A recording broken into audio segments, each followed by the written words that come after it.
ನಮಸ್ಕಾರ ಈ ಊರ ದನಿಗಳಿಗೆ. ಬೆಂಕಿಯಾಸು ನಿನ್ನ ನಮಸ್ಕಾರಕ್ಕೆ. 10 ತೊಲೆ ಲಂಕಾದೇಶ್ವರನ 6 ಕೋಟಿ ಆಯುಷ್ ಪಡೆದ ಈ ನಾಡಿನ ಒಡೆಯ ಮೇಲೆ ಯಾವ ಶೇಡಿನ ರಾಜಕೀಯ ನಿಮ್ಮಣ್ಣ ತಮ್ಮಂದಿರೋದು?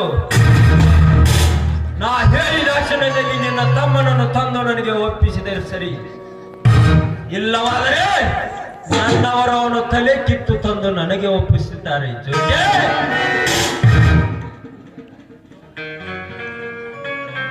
ಗೌಡ್ರೆ, ಯಾವ ಕ್ಷಣದಲ್ಲಿ ಯಾವುದನ್ನು ಮಾತನಾಡುತ್ತೇನೆ ವಿಚಾರಿಸಿ.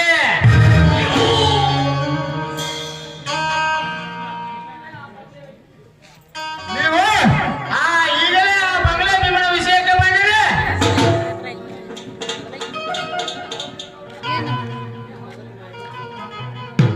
ಹೌದ್ರಿ ಗೌಡ್ರ, ನಿಮಗ ನಾವು ಬಿಬಿ ಪುಳಿಗೆ ಕೊಡೋದನ್ನ ಮಾಡ್ತೀವಿ ನೋಡ್ರಿ. ಬರಿಲಿ ಬರಿಲಿ ಬರಿ ನೋಂಗ್ರಿ ನೋಡ್ ನಮ್ ಗೌಡ್ರ ನೀರದ ಸಮಾಧಾನ ಕೇಳ್ರಿ. ನಾವು ಹಣ ಹಣ ಹಣ ಕೇಳ್ರಿ ಅವ್ರ. ಏನೋ ಜೀವನ ಒಂದು ವಾರದಲ್ಲಿ ಆ ಬಂಗ್ಲೆ ಭೀಮನ ಹಣ ತೀರಿಸ್ತೀನಿ ಅಂತ ಹೇಳಿದ್ದಿ, ಆದರೂ ಅದು ಎಲ್ಲಿದ್ಯಾ ನಿನ್ನ ಮಾತು? ಆ ಮಾತು ಇನ್ನು ಎಲ್ಲಿ ತಪ್ಪಿಲ್ಲ ನೋಡ್ರಿ, ಅದು ಸತ್ಯವಾದ ಮಾತೇ ಇದೆ. ಸಮಾಧ ಮಣ್ಣೆ ಸತ್ತೋಗಿತ್ತಪ್ಪ, ನೀನು ಸತ್ಯದ ಮಾತ ಸತ್ತೋಗೈತೆ. ನಾನು ಏಕೆ ನಿಮ್ಮ ಹಣವನ್ನು ಮುಳುಗಿಸಲು ಗೌಡ್ರೆ? ನಾನು ಏಕೆ ಮುಳುಗಿಸಲಿ? ನಾನು ನಮ್ಮ ಅಪ್ಪನ ಹುಟ್ಟಿದ ಮಗನಾಗಿ ಬದುಕುತ್ತೇನೆ. ಮತ್ತೊಬ್ಬರ ಅಪ್ಪನ ಮಗನ ಹೆಸರು ಹೇಳಲು ಇಷ್ಟಪಡುವುದಿಲ್ಲ. ಇನ್ನು 2 ದಿನ ಟೈಮ್ ಕೊಡಿ, ನಿಮ್ಮ ಹಣವನ್ನು ನಾನು ತೀರಿಸುತ್ತೇನೆ ಗೌಡ್ರೆ, ನಾನು ತೀರಿಸುತ್ತೇನೆ. ಸಾಧ್ಯವಿಲ್ಲ, ಮುಗಿದಿದೆ ಅಂದ ಮೇಲೆ ಈ ಕ್ಷಣದಲ್ಲಿ ಹಣ ಕೊಡ್ಬೇಕು ಎಂದು ಇಲ್ಲ, ಈ ಬಾಂಡಲ್ಲಿ ನಿನ್ನ ಆಸ್ತಿ ಬರೆದು ಸಹಿ ಹಾಕ್ಬೇಕು ಅಂದು. ಗೌಡ್ರೆ, ನಾನು ಎಂದು ತಪ್ಪುಗಾರನಾಗಲ್ಲ.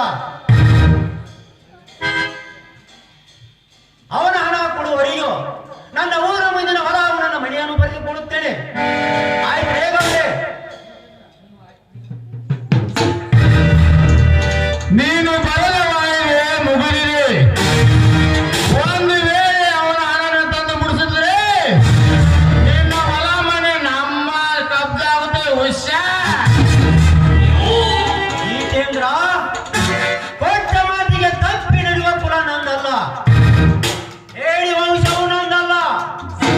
ನಮ್ಮ ಜೈವೀರ ವಂಶ, ಕೆಳಗೆ ಬಿದ್ದವರನ್ನು ಮೇಲೆತ್ತು ವಂಶ ನಂದು.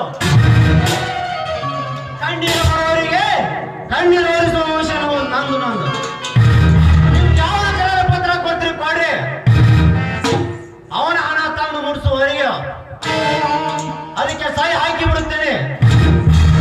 ಆ ಬಂಗ್ಲೆ ಭೀಮನನ್ನು ವಿಚಾರಿಸಿ ಬೇಡಿಕೊಂಡು ಬಂದು ಹಣವನ್ನು ತೀರಿಸುತ್ತೇನೆ.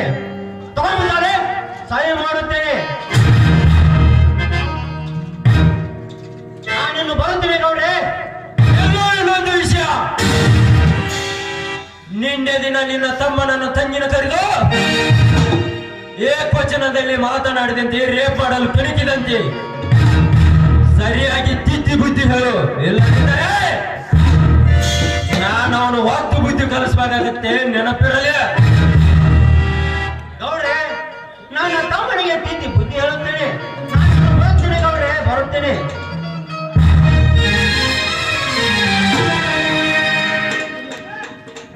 ಇನ್ನು ನಮ್ಮ ಮುಂದಿನ ಕೆಲಸ